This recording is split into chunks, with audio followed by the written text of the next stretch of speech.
మన టీమిండియా మరియు న్యూజిలాండ్ జట్లు రెండో వన్డే మ్యాచ్కి సిద్ధమయ్యాయి. జనవరి 14వ తేదీన రాజ్కోట్ వేదికగా ఈ రెండు జట్లు తలపడబోతున్నాయి. సో ఈ మ్యాచ్ అయితే న్యూజిలాండ్ టీంకు డూ ఆర్ డే మ్యాచ్. ఎందుకంటే ఆల్రెడీ వాళ్ళు సిరీస్లో ఒక మ్యాచ్ ఓడిపారు. ఈ మ్యాచ్లో కూడా ఓడిపోతే మన టీమిండియా సిరీస్ను 2-0 తేడాతో సొంతం చేసుకుంటారు.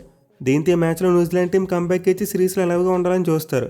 వేరేజ్ మన టీమిండియా చూసుకుంటే ఈ మ్యాచ్తోనే సిరీస్ని సీల్ చేయాలని చూస్తారు. బట్ ఎనివే ఫస్ట్ వన్డే మ్యాచ్లో న్యూజిలాండ్ టీం అయితే మన టీమిండియాకు చాలా మంచి కాంపిటీషన్ ఇచ్చిందని చెప్పుకోవాలి. అంటే వాళ్ళు ఆల్మోస్ట్ బీ టీంతో వచ్చినప్పటికీ మన టీమిండియాను చాలా టెన్షన్ పెట్టారు. మ్యాచ్ను 49th ఓవర్ వరకు తీసుకెళ్లారు. సో దీంతో ఈ మ్యాచ్లో కూడా మరోసారి రెండు జట్ల మధ్య మనమైతే టైట్ కాంపిటీషన్ చూసేందుకు ఎక్కువ అవకాశాలు ఉంటాయి. ఇక ఈ మ్యాచ్ని అయితే రాజ్కోట్లోని నిరంజన్ షా స్టేడియం వేదిక ఆడబోతున్నారు. అక్కడ పిచ్ రిపోర్ట్ చూసుకుంటే మోస్ట్లీ బ్యాటింగ్ ఫ్రెండ్లీ వికెట్ అని చెప్పుకోవాలి. ఎస్పెషల్లీ గ్రౌండ్లో గతంలో ఆడిన వన్డే మ్యాచ్లో చాలా భారీ స్కోర్లు వచ్చాయి. సో దీంతో ఈ మ్యాచ్లో మనం భారీ స్కోర్లు ఎక్స్పెక్ట్ చేయవచ్చు. పర్టికులర్గా మన టీమిండియా కనుక ముందు బ్యాటింగ్ చేస్తే ఖచ్చితంగా భారీ స్కోర్ కొట్టేందుకు ఎక్కువ అవకాశాలు ఉంటాయి. అయితే గ్రౌండ్లో ఈ మ్యాచ్ కోసం ఏ సాయిల్ వికెట్ వాడతారనేది ఇంకా క్లారిటీ లేదు. అంటే బ్లాక్ సాయిల్ వాడతారా, లేకపోతే రెడ్ సాయిల్ వాడతారా, లేకపోతే మిక్స్డ్ సాయిల్ వాడతారా, క్లారిటీ లేదు. బట్ ఐడియల్గా చూసుకుంటే మాత్రం ఈ గ్రౌండ్లో బ్లాక్ సాయిల్ వికెట్ ఎక్కువగా వాడతారంట. అంటే వికెట్ మీద ఎక్కువగా పేస్ అండ్ బౌన్స్ ఉండదు. బట్ స్టిల్ ఈ సర్ఫేస్ యొక్క నేచర్ మోస్ట్లీ ఫ్లాట్గా ఉంటుంది. అంటే బ్లాక్ సాయిల్ వాడినప్పటికీ బ్యాట్స్మెన్కి ఎక్కువగా అనుకూలంగా పిచ్లను ప్రిపేర్ చేస్తారు వీళ్ళు. సో దీంతో మనమైతే మోస్ట్లీ ఒక బ్యాటింగ్ ఫ్రెండ్లీ వికెట్ చూసేందుకు ఎక్కువ అవకాశం ఉంది. మెయిన్లీ పిచ్ మీద మరోసారి స్పిన్నర్స్కు అంతగా హెల్ప్ ఉండకపోవచ్చు.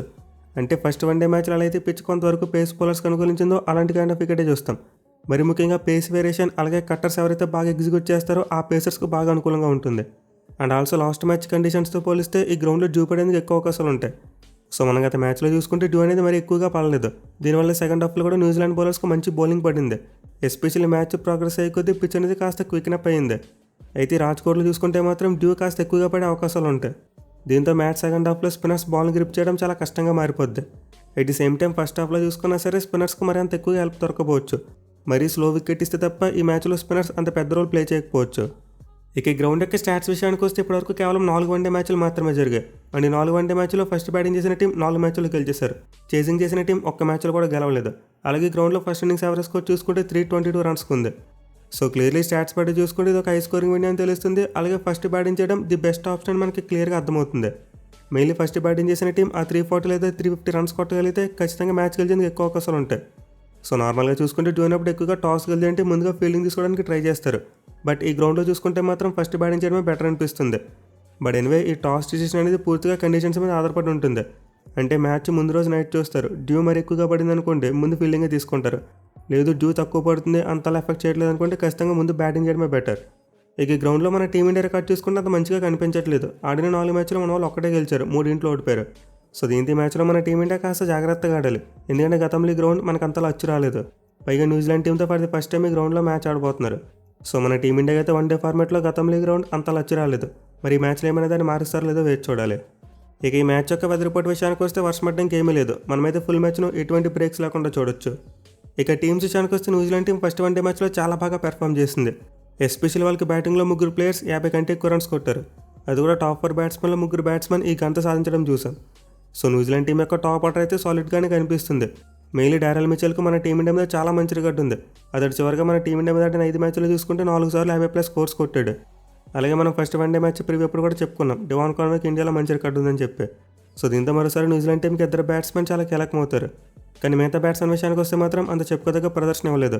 ఇన్ఫాక్ట్ వాళ్ళ మిడిల్ ఆర్డర్ బ్యాట్స్మెన్ ఫెయిల్ అవడం వల్లే ఆ టీం 320 రన్స్ దాటలేకపోయింది. అదర్వైజ్ న్యూజిలాండ్ టీం ఈజీగా ఫస్ట్ వన్డే మ్యాచ్లోనే ఒక 30 రన్స్ ఎక్కువ కొట్టుండేవారు. సో న్యూజిలాండ్ టీం మ్యాచ్లో గెలవాలంటే వాళ్ళ middle order batsmen step up అవ్వాలి.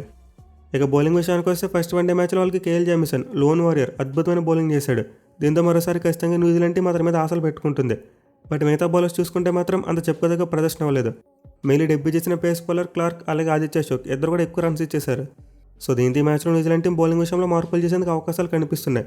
అంటే క్లార్క్ ప్లేస్లో మైకెల్ రేన్ ప్లేయింగ్ లోన్లోకి తీసుకురావచ్చు. అలాగే ఆదిత్య అశోక్ను కూడా పక్కన పెట్టి వాళ్ళ దగ్గర ఉన్న లెఫ్ట్ ఆర్మ్ స్పిన్నర్ అయిన జేడెన్ లెనాక్స్కి ఛాన్స్ ఇవ్వచ్చు. సో న్యూజిలాండ్ టీం మ్యాచ్ కోసం చేస్తే వాళ్ళ బౌలింగ్లో ఈ 2 మార్పులు చేస్తారు. అదర్వైజ్ సేమ్ ప్లేయింగ్ లోన్తో వచ్చినా సరే మనమైతే ఎక్కువ ఆశ్చర్యపోయిన అవసరం లేదు. ఎందుకంటే న్యూజిలాండ్ టీం ఆల్రెడీ సిరీస్లోకి ఎక్స్పెరిమెంట్ మోడ్లోనే వచ్చారు. దీంతో మ్యాచ్ రిజల్ట్తో సంబంధం లేకుండా వాళ్ళ కాంబినేషన్ కంటిన్యూ చేస్తారు. ఇక మన టీమిండియా విషయానికి వస్తే ముందు చెప్పుకోవాల్సింది స్క్వాడ్లో మార్పు జరిగింది. సుందర్ అయితే second and third one day match నుంచి రూల్ అవుట్ అయిపోయాడు. అండ్ అతని ప్లేస్లో మన సెలెక్టర్స్ ఆయుష్ పదరిని స్క్వాడ్లోకి యాడ్ చేశారు. సో ఢిల్లీకి చెందిన యంగ్స్టర్ అయితే ప్రజెంట్ విజయహజారే ట్రోఫీలో అంత చెప్పుకోదగ్గ పర్ఫార్మెన్స్ ఏమీ ఇవ్వట్లేదు. బ్యాట్తో కొంతవరకు అటు ఇటు రాణిస్తున్నాడు, బట్ బాల్తో మాదిరిగా రాణిస్తున్నాడు. అయినా కానీ మన సెలక్షన్ కమిటీ బదుని స్క్వాడ్లోకి తీసుకున్నారు. అండ్ ఇందులో మేబీ గౌతమ్ గంభీర్ పాత్ర ఉండొచ్చు. ఎందుకంటే బదుని ఐపీఎల్లోకి తీసుకొచ్చింది గంభీరే. బట్ నేను ఐడియల్గా చూసుకుంటే మన వాళ్ళు కొంతవరకు లైక్ టు లైక్ రీప్లేస్మెంట్ కోసం వెళ్ళారు. అంటే స్పిన్ బౌలింగ్ ఆల్రౌండర్ కోసమే ప్రయత్నించారు. బట్ అఫ్కోర్స్ ఆయుష్ పదిని ఒక బ్యాటింగ్ ఆల్రౌండర్, ప్యూర్ ఆల్రౌండర్ అయితే కాదు. కానీ ఆన్గోయింగ్ జాజారీ ట్రోఫీలో అతను బ్యాటింగ్ అంటే బౌలింగ్ బాగుంది. దీనివల్ల మేబీ అతను పిక్ చేసి ఉంటారు. సో ప్రస్తుతం మనకి అవైలబుల్గా ఉన్న ఆప్షన్స్లో చూసుకుంటే సుందర్కు లైక్ టు లైక్ రీప్లేస్మెంట్కి ఇతనే కనిపిస్తున్నాడు. రియాన్ పరాగ్ లాంటి ప్లేయర్ చూసుకుంటే ఇంజరీకి గురయ్యాడు. ఇక అక్షర్ పటేల్ మరి షాబాజ్ అహ్మద్ లాంటి వాళ్ళు చూసుకుంటే లెఫ్ట్ ఆర్మ్ స్పిన్నర్స్ అని చెప్పి వాళ్ళని పక్కన పెట్టేస్తున్నారు. అంటే మా దగ్గర ఆల్రెడీ జడేజా ఉన్నాడు కాబట్టి ఇంకో లెఫ్ట్ ఆర్మ్ స్పిన్నర్ వద్దనుకుంటున్నారు. దీనివల్ల అక్షర్ పటేల్ని పిక్ చేయలేదు. బట్ ఆయుష్ పదిని డైరెక్ట్గా ప్లేయింగ్ లెవెల్లో ఆడిస్తారంటే నాకైతే కొంతవరకు డౌట్ కొడుతుంది. ఎందుకంటే మనం ముందు పిచ్ రిపోర్టప్పుడే చెప్పుకున్నాం, చాలా వరకు బ్యాటింగ్ ఫ్రెండ్లీగా ఉంటుంది, స్పిన్నర్స్కి ఎక్కువ అనుకూలించకపోవచ్చు అని చెప్పి. దీంతో వాళ్ళు ఒక ఎక్స్ట్రా పేస్ బౌలింగ్ ఆప్షన్తో వెళ్ళాలనుకుంటారు. సుందర్ ప్లేస్లో నితీష్ కుమార్ రెడ్డిని ఆడించేందుకు ఎక్కువ అవకాశాలు ఉంటాయి. లేదు మాకు 3 స్పిన్ బౌలింగ్ ఆప్షన్స్ కావాలనుకుంటే మాత్రం బదుని ప్లేయింగ్ లెవెల్లోకి వస్తాడు. బట్ నేను అడిగితే మన వాళ్ళు నితీష్ కుమార్ రెడ్డికి ఆపర్చునిటీ ఇస్తే బాగుంటుంది. ఎందుకంటే మీరు రషీద్ రాణాని ఎంత గ్రూమ్ చేసిన అతను మరి హార్దిక్ పాండ్యా కాలేడు. బట్ నితీష్ కుమార్ రెడ్డిని మాత్రం హార్దిక్ పాండ్యాలో టర్న్ చేసేందుకు ఎక్కువ అవకాశం ఉంటుంది. ఇన్ఫాక్ట్ అతనైతే హార్దిక్ పాండ్యాకు బ్యాకప్ కొండపోతున్నాడు. వెరాజ్ మనకి స్పిన్ బౌలింగ్ ఆల్రౌండర్స్ విషయంలో మరి అంత ఎక్కువ కొరత ఏమీ లేదు. సో దీంతో సిరీస్లో మిగతా 2 మ్యాచ్లో మనలో నితీష్ కుమార్ రెడ్డికి ఛాన్స్ ఇస్తే బాగుంటుంది అనుకుంటున్నా. ఇక టీంలో మిగతా చేంజెస్ విషయానికి వస్తే మోస్ట్ లైక్లీ ఎలాంటి మార్పు జరగకపోవచ్చు. సేమ్ కాంబినేషన్ వచ్చేందుకు ఎక్కువ అవకాశాలు ఉంటాయి. లేదా ఏదైనా మార్పు చేయాలనుకుంటే పేసర్స్ని రొటేట్ చేస్తారు. అంటే సిరాజ్లో అయితే పరిస్థితి కృష్ణలో ఒకరిని పక్కన పెట్టి హర్షదీప్ సింగ్ని తీసుకోవచ్చు. బట్ ప్రజెంట్ మన టీం పరిస్థితి చూసుకుంటే హర్షదీప్ సింగ్ ఆడేలా కనిపించట్లేదు, అతను కావాలని పక్కన పెడుతున్నారు. సో దీంతో మోస్ట్లీ మ్యాచ్ కోసం మన టీమిండియాలో ఒక్క మార్క్ మాత్రమే జరిగేందుకు అవకాశం ఉంటుంది. ఎనివే ఈ మ్యాచ్లో అయితే మరోసారి కింగ్ విరాట్ కోహ్లీ మీద ఫోకస్ కట్టుకుండబోతుంది. ఎందుకంటే ఈ గ్రౌండ్లో విరాట్ కోహ్లీకి చాలా మంచి రికార్డు ఉంది. ఇన్ఫాక్ట్ ఆడిన 4 వన్డే మ్యాచ్లో అతనే టాప్ స్కోరర్. ఈ గ్రౌండ్లో ప్రీవియస్గా 3 50+ స్కోర్స్ కొట్టాడు. యావరేజ్ చూసుకుంటే 56 కంటే ఎక్కువ ఉంది. సో ఇప్పటికే కింగ్ కోహ్లీ భీకరమైన ఫామ్లో ఉన్నాడు. తను చివరికి ఆడిన 5 వన్డే మ్యాచ్లో కూడా 50 కంటే ఎక్కువ రన్స్ కొట్టేశాడు. దీంతో ఈ మ్యాచ్లో కూడా అతని ఫామ్ కంటిన్యూ అయ్యేందుకు చాలా ఎక్కువ అవకాశాలు ఉంటాయి. అలాగే రోహిత్ శర్మకు చూసుకుని ఈ గ్రౌండ్లో మంచి రికార్డే కనిపిస్తుంది. అతను కూడా ఈ గ్రౌండ్లో 3 మ్యాచ్లో 188 పరుగులు చేశాడు. యావరేజ్ 62 కంటే ఎక్కువ ఉంది. అండ్ స్ట్రైక్ రేట్ చూసుకుని 100 కంటే ఎక్కువ ఉంది. సో దీంతో ఈ మ్యాచ్లో రోకో జోడీ రెచ్చిపోయేందుకు చాలా ఎక్కువ అవకాశాలు కనిపిస్తున్నాయి. మెయిన్లీ ప్రజెంట్ వీళ్ళిద్దరి మధ్య వన్డే ర్యాంకింగ్స్లో నెంబర్ 1 స్పాట్ కోసం మంచి కాంపిటీషన్ ఏర్పడింది. ఇన్ఫాక్ట్ రేపు ఈ మ్యాచ్ స్టార్ట్ కాకముందే విరాట్ కోహ్లీ టాప్ స్పాట్కి వెళ్ళిపోతాడు. సో మోస్ట్లీ మనమైతే 2వ వన్డే మ్యాచ్లో మరో రోకో స్పెషల్ చూడొచ్చు. అట్లీస్ట్ ఇద్దరు ఒక్క నుంచి అయినా సరే మరోసారి భారీ స్కోర్ని ఎక్స్పెక్ట్ చేయవచ్చు. ఇక మిగతా ప్లేయర్స్ విషయానికి వస్తే గత మ్యాచ్లో అందరూ కూడా మంచిగానే పెర్ఫామ్ చేశారు. మన కెప్టెన్ మరియు వైస్ కెప్టెన్ ఇద్దరు రన్స్ కొట్టారు. అలాగే కేవలం వాళ్ళు చూసుకున్న చాలా క్రూషియల్ నాక్ ఆడాడు. ఇక బౌలర్స్ చూసుకుని అందరూ వికెట్లు తీయడం చూసాం, ఒక్క జడేజా తప్పితే. సో ఫస్ట్ వన్డే మ్యాచ్ అయితే జడేజాకు ఒక ఫర్గెట్టబుల్ అవుటింగ్ అని చెప్పుకోవాలి. అతను బ్యాట్తో ఫెయిల్ అయ్యాడు, అలాగే బాల్తో కూడా ఫెయిల్ అయ్యాడు. బట్ ఈ మ్యాచ్ చూసుకుంటే మాత్రం తన సొంత గడ్డమే జరగబోతుంది. దీంతో ఈ మ్యాచ్లో జడేజా మంచి పెర్ఫార్మెన్స్ ఇవ్వాలని చెప్పి ఫ్యాన్స్ ఎక్స్పెక్ట్ చేస్తూ ఉంటారు.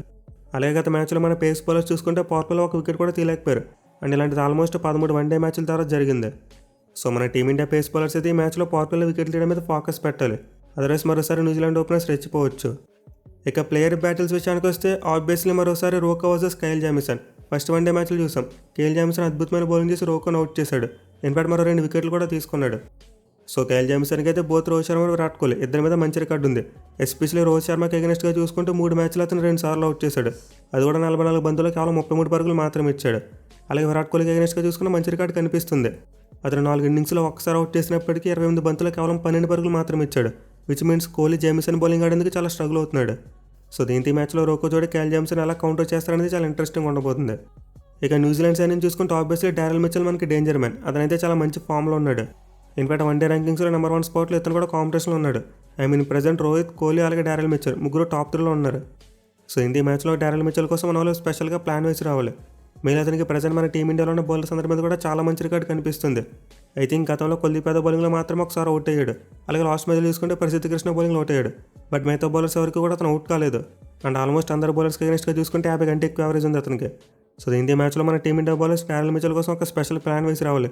అతను ఎంత తొందరగా అవుట్ చేస్తే మన టీమిండియా గెలిచే అవకాశాలు అంతలా పెరుగుతాయి.